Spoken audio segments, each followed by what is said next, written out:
आत्मा है चंदन, जवानी है पानी। अरे गांव में तो हर जगह गार्डन है भैया, बस शहरों की चिंता कीजिए। की उम्र के बहुत सारे लोग का आंख भी खत्म हो चुका है और बीमारी के कारण मर भी चुके हैं। लेकिन जानकारी न पढ़लन भैया तो करी हो जाए। छठ पूजा होती है, उसको कितना अच्छा तरीके से सजाया गया है। छठ पूजा है, इसको मार के अपने घर पे लेके मत जा। बहुत लोग तो मशीन से काटते हैं, कितना अच्छा से काट रहे हैं, हाथ भी नहीं कट रही है। देखिए ये हमारे पटीदार है और इनको हम कैसे सनका रहे हैं। तो मुझे तो ऐसा लगता है कि उस गायकर को जाके मैं गोली मार दूं। जो प्राइवेट टीचर वाले की जो लाइफ है ना, पूरी जिंदगी झंड है। टिटॉल, लाइफ बॉय, लक्स जो 10 रुपये मिलती है ना, जो हमारे मिडिल परिवार वाले खूब अच्छे तरीके से रगड़ रगड़ के धोते हैं। आ जाओ आ जाओ आ जाओ आ जाओ। बस काफी दिनों से हूँ अकेला, आज मुझे छुट्टी मिला है, चलता हूँ गांव का सैर करता हूँ। आगे देखते हैं एक छोटा सा बच्चा, कितना मासूम चेहरा। और यहाँ पे देखिए हर एक गांव में एक छोटे बड़े दुकान रहते हैं जहाँ पे 5 या 10 व्यक्ति बहुत सारे नेतागिरी वाले बात करते हैं, कौन क्या किया है, किसके घर में क्या बना है, फलानवा क्या करता है, हर चीज की जानकारी इन लोगों के पास में रहता है। कुछ मैं आगे बढ़ता हूँ, एक मुझे दुकान दिख रही है, ये छठ पूजे की कुछ सामान बेच रहे हैं, आज छठ का दिन है। और आगे बढ़ते हैं, हमारे गांव के जो अंतिम छोर है वहां से ये मुसहर परिवार का घर है। और देखिए किस तरीके से इन लोगों का घर है और किस तरह रहन सहन है। यहाँ पे एक घूर है, एक लड़की बैठी है, आग ताप रही है। और यहाँ पे जस्ट आगे बढ़ते हैं, यहाँ पर भी वही काम हो रहा है। और यहाँ पर मतलब गांव में बहुत मस्त नज़ारा दिखता है। लोग आग भी तापता है ना, यानी कि जाड़े के मौसम में बहुत ज़्यादा एक दूसरे के साथ में बैठ के आग तापते हैं। ये मेरे चाचा, काका, दादा समझ सकते, काफ़ी दिनों से इनके उम्र के बहुत सारे लोग का आंख भी खत्म हो चुका है और बीमारी के कारण मर भी चुके हैं। लेकिन आज भी ये उन्हीं आंख से बिना चश्मा का इतना अच्छे तरीके से हैंडमेड ये चीज़ें बना देते हैं। आप लोग अधिकतर मशीन के द्वारा बनाते हुए देखे होंगे। आगे बढ़ते हैं, ये देखिए भैंस और ये हमारा डोमटोली गांव की, और इनका जो एक जंगली सुअर है, गांव की जो सुअर होती है ना, ये उसका घर है। चलिए आगे एक मुझे चाचा दिखाई देंगे, उनसे मैं हमेशा मस्ती करता हूँ और ऐसा बात करता हूँ कि चाचा का प्रणाम। सब बढ़िया भाई, सुबह सुबह के हम चल लेता नहीं। तू तो चलिए लेता रही, हम तो वो नहीं चलो। काय हो काय औरत हो गई बाबूर में तो मिर्ची लगा लो, लोहा का पाइप लगवा लो। तो वो को नहीं, तू बड़ा दयानंदवा बा और मिलाल भैया का बा, तेरी भोसड़ का करी खोजी बोले जानती है। जानकारी न पढ़लन भैया तो करी खो जाए। तो लोहा का पाइप अगर है सही जगह लगा ले, वो तो टाइट ना चले। चलिए आगे देखिए, ये भी एक नज़ारा देखिए कितना मस्त है। और जैसे जैसे जैसे जैसे जस्ट मैं आगे बढ़ता हूँ, और एक बेड़ी देखिए, गांव में हम लोग का जो धान ये वगैरह जो रखते हैं ना, इस बेड़ी में रहते हैं, जो बम्बू का बनाया गया रहता है। ये बांस है, ये बम्बू है, ये बड़े बड़े बम्बू है। बड़े शहरों में देखते हैं एक छोटा छोटा बम्बू दिखाई देता है। इंग्लिश में उसको बम्बू बोलते हैं और हिंदी में बांस बोलते हैं। हम लोग की इधर भोजपुरी में पता नहीं क्या बोलते हैं।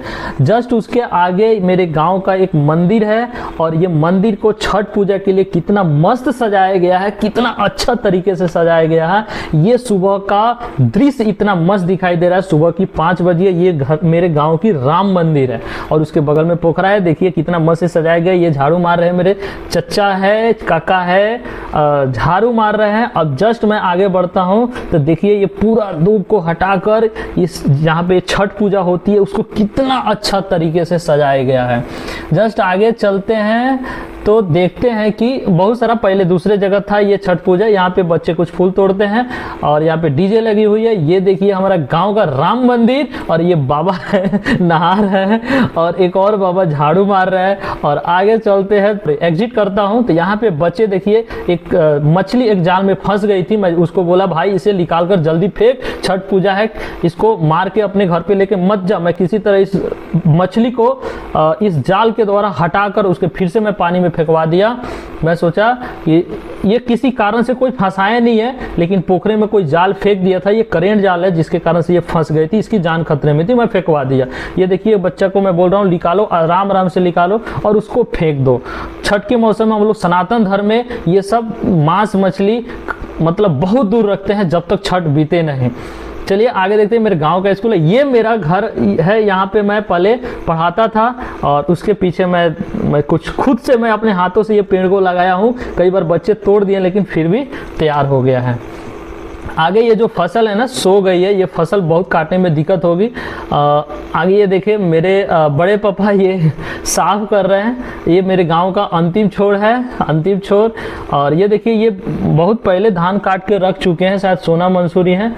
आगे बढ़ते हैं अपने गांव की बस लास्ट, जहां से हम लोग बैसाखा, ये गोबर की उबले जो खाद बनती है और खेतों में छीटी जाती है। ये देखिए लास्ट गांव की नज़ारा।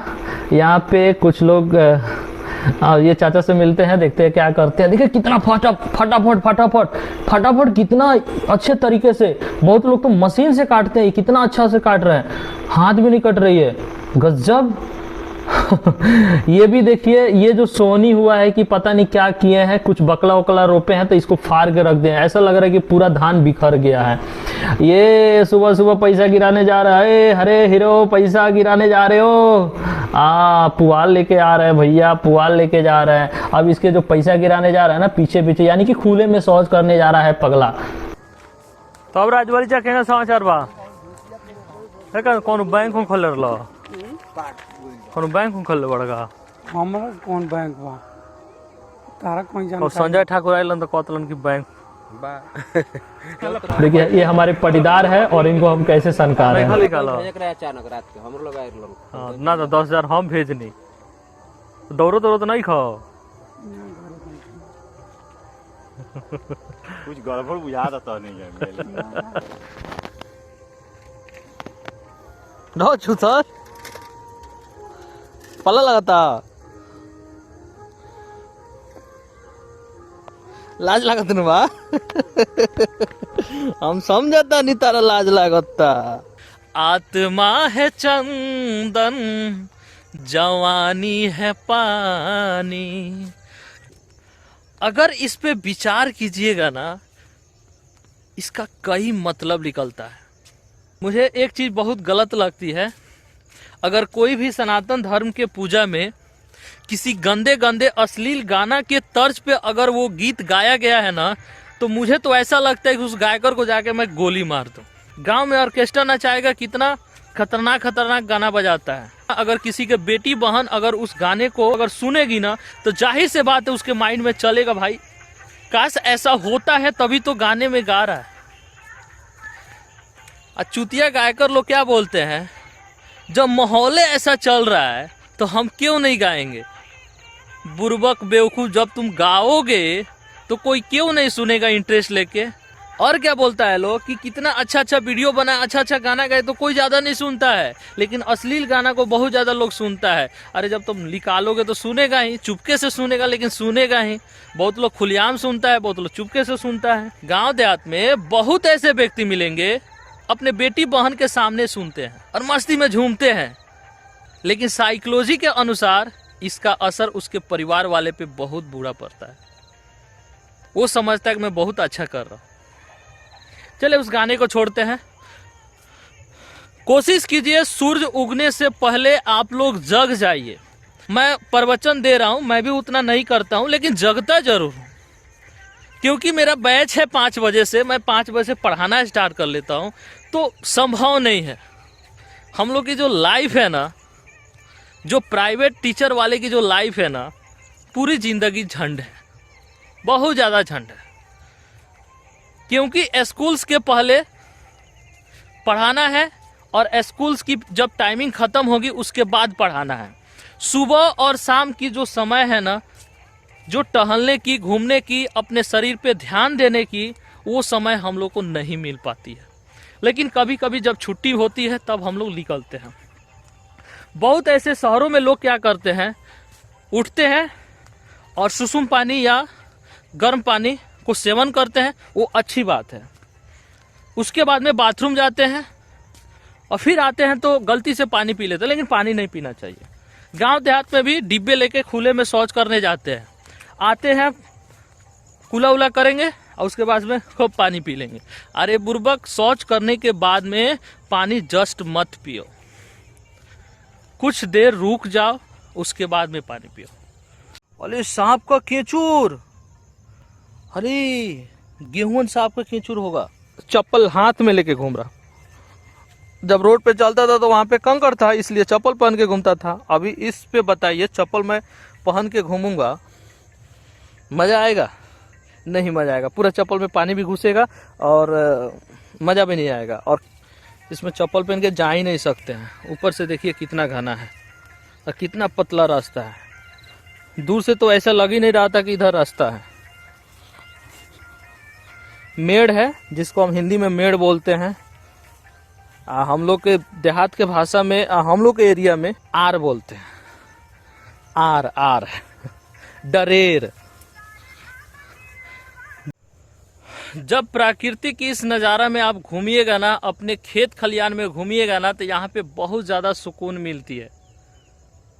जो आप ये दोनों हाथ नीचे करके जो मेडिटेशन करते हैं ना, ओम नमः शिवाय, ओम नमः शिवाय, या कुछ भी नहीं बोलते हैं, आंख बंद कर मेडिटेशन करते हैं ना, सबसे बेस्ट मेडिटेशन, आप प्राकृतिक से जुड़िए। ये तो सच है कि पैसे से हर चीज खरीदी जा सकती है, लेकिन खुशी के लिए और सुकून के लिए हर जगह पैसे काम नहीं आती है। माना कि मैं पैसा बहुत कम कमाता हूँ, लेकिन पैसे के पीछे मैं ज़्यादा नहीं भागता हूँ। सूर्योदय होने से पहले जगिए, भले आप 4 बजे जगिए, 3 बजे जगिए, कभी जगिए, लेकिन सूर्य उगने से पहले जगिए। सुबह की जो ऑक्सीजन मिलती है ना, सुबह की जो प्राकृतिक लगाव होती है ना, वो आपके मेडिटेशन और एक्सरसाइज से नहीं मिलेगी। बिछावन पर से उठिए, तुरंत पानी पीना स्टार्ट कीजिए। कूला गलाली वाला सिस्टम मत रखिए, उसको पी जाइए, अंदर की तरफ ढकेल दीजिए। वो पाचन शक्ति में बहुत काम करता है। और उसके बाद पेशाब करने जाइए। टीटॉल, लाइफ बॉय, लक्स जो 10 रुपये मिलती है ना, जो हमारे मिडिल परिवार वाले खूब अच्छे तरीके से रगड़ रगड़ के धोते हैं। बड़े बड़े शहरों में बड़े परिवार वाले उसे हाथ मांजते हैं, और उस पर लिखा भी है टॉयलेट सॉप, उस पर लिखा भी है टॉयलेट सॉप, ध्यान से पढ़ के देखिएगा। लेकिन क्या करें, हम लोग मिडिल फैमिली है, जब उससे हाथ को फ्रेश कर सकते हैं तो अपने शरीर को क्यों नहीं फ्रेश कर सकते, इसलिए नहाते हैं उससे। मैं भी नहाता हूँ कभी कभी, क्लिनिक प्लस शैम्पू यूज करता हूँ। क्या करें, मिडिल फैमिली है, सब मैनेज करके चलना पड़ता है। लग रहा है कि यही हमारा खेत है, लेकिन ये जो आप बाल को देख रहे हैं ना, ब्लैक ब्लैक, ऐसा मत समझिए कि ये खत्म हो चुका है। इसका कलर ही ऐसा है। इसको शायद कतरनिक धान बोलते हैं। जो आप पतले पतले पतले पतले जो चावल देखते हैं ना, शहर में बहुत महंगे दाम में बिकता है। पता कैसे चलेगा कि यही मेरा खेत है? इस साइड से पता चलेगा हमको। आ जाओ आ जाओ आ जाओ आ जाओ आ जाओ। बाप रे बाप, इससे हमको पता चलता है। जब भी हम आते हैं ना, ये मेरा मेड़ कभी बना ही नहीं रहता है, इससे हमको पता चलता है। जिस टाइम में अनंत अंबानी, मुकेश अंबानी के बेटा का जब शादी था ना, उस टाइम में इधर इतना ना बाढ़ आया था कि जो हम लोग बीज रोपे थे ना, वो खत्म हो चुका था। फिर दोबारा कहीं ना कहीं से जिस बीज पे अगर बाढ़ नहीं गया था, पानी नहीं गया था, वो फसल बर्बाद नहीं हुई थी, कहीं ना कहीं से एक दूसरे के रिलेशन से मांग कर इसको बोया गया। कितना उलझा उलझा है। और इसकी जो बाल होती है ना, बहुत बड़ी बड़ी होती है। मैं इसलिए आया था अपने खेत में कि देख लेता हूँ, अगर काटने लायक होगा तो मैं खुद ही हंसुआ उठाऊंगा और थोड़ा थोड़ा कुछ मेहनत करूंगा। लेकिन मेरे से ये संभव नहीं हो सकता है। पोल के पास में आता हूँ और अगल बगल ढूंढता हूँ कि भाई टूटा किधर है, तो जो बगल में था ना, उसी से मैं पहचान करता हूँ। तो आप समझ सकते हैं कि मैं खेती से कितना लगाव रखता हूँ। बहुत कम, मुझे समय नहीं मिलता है, और जिस फील्ड में हूँ, किसानी फील्ड में नहीं हूँ, IT से रिलेटेड फील्ड में हूँ, टेक्नोलॉजी से रिलेटेड फील्ड में हूँ, तो बताइए इस चीज़ में मुझे मन लगेगा? नहीं लगेगा। गांव में तो हर जगह गार्डन है भैया, बस शहरों की चिंता कीजिए। गांव में जिधर निकलिएगा उधर गार्डन गार्डन गार्डन ही है। लेकिन कुछ मैजिक भी रहती है गांव में। अगर कुछ मैजिक और कुछ प्रॉब्लम ना रहती तो सब लोग शहर की ओर रुख ना करते। ये तो सच्चाई है।